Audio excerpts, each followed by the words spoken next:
Hello everyone, welcome back to another quick tutorial video.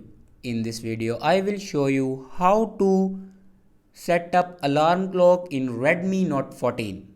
So let's start the video. First of all, open System Apps. In System Apps, you can see the clock icon. Now click on clock. And if you want to set up alarm clock, then simply click on alarm and then you can see the plus icon.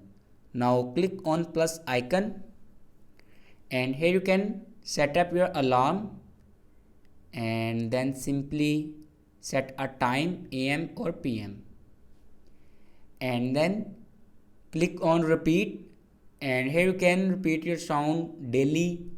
So you repeat your alarm daily, Monday to Friday, custom, and then go back and then click on ringtone